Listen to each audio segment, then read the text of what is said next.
emergência e urgência, mais especificamente sobre os procedimentos básicos de emergência. Aqui temos um fluxograma para entendermos melhor. O primeiro passo é o alerta. Então, identificada uma situação de emergência, qualquer pessoa pode alertar através dos meios de comunicação disponíveis, os ocupantes, os brigadistas, por exemplo. Então, percebeu uma situação de emergência, qualquer um pode alertar. O segundo passo é a análise da situação. Após o alerta, a brigada deve analisar a situação desde o início até o fim do sinistro. Havendo necessidade de acionar o corpo de bombeiro e os apoios externos, então, quais são os procedimentos necessários? Bem, os procedimentos necessários, eles vão te questionar o seguinte: se há vítimas, se há incêndio. Se há vítimas, o primeiro passo é verificar se há necessidade de socorro para as vítimas. Se houver, primeiro você tem que prestar os primeiros socorros às vítimas, mantendo e restabelecendo suas funções vitais, com suporte básico da vida e a reanimação cardiopulmonar, até o socorro especializado chegue. Há necessidade de remoção? Se há necessidade de remoção, você vai recorrer ao socorro especializado. É muito importante que tudo isso esteja previsto e colocado em seu plano de emergência. No seu plano de emergência deve estar previsto: se houver necessidade de um socorro especializado, chamar a ambulância no telefone tal, por exemplo. Se a vítima não tiver condições de mobilidade, levar até o Hospital Santa Casa, por exemplo. Então, isso deve estar previsto no seu plano de emergência já, antes da ocorrência da emergência. Bom, há incêndio? Se sim, nós vamos passar por algumas etapas.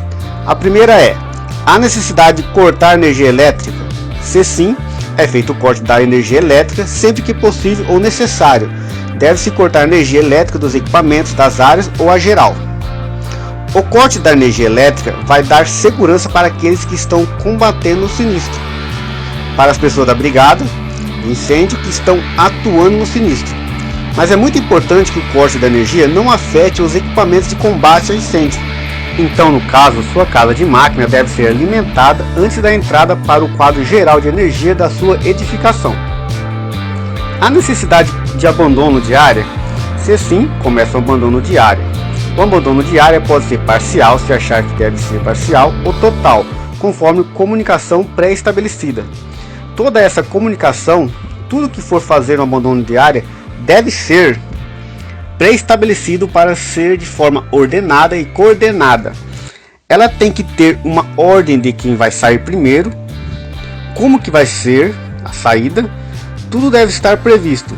Outro ponto importante é levar todos os ocupantes para uma área segura de onde está ocorrendo o sinistro, que também deve estar pré-estabelecido. A necessidade de isolamento da área? Se sim, deve fazer o isolamento físico da área, de modo a garantir os trabalhos de emergência e também evitar que pessoas não autorizadas adentrem a área ou local do sinistro. Há necessidade de confinamento da área? Se sim, você deve confinar a área para evitar a propagação do sinistro ou do incêndio, para evitar as consequências dessa propagação. Há necessidade de combate? Se houver necessidade de combate, deve-se combater no propósito de eliminar o sinistro e restabelecer a normalidade.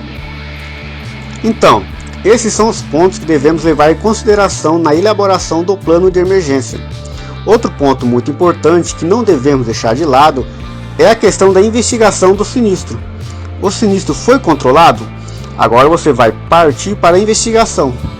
Na investigação você deve levantar as possíveis causas do sinistro, as suas consequências, emitir um relatório para a reunião extraordinária, com o objetivo de propor medidas corretivas para evitar a repetição dessa ocorrência.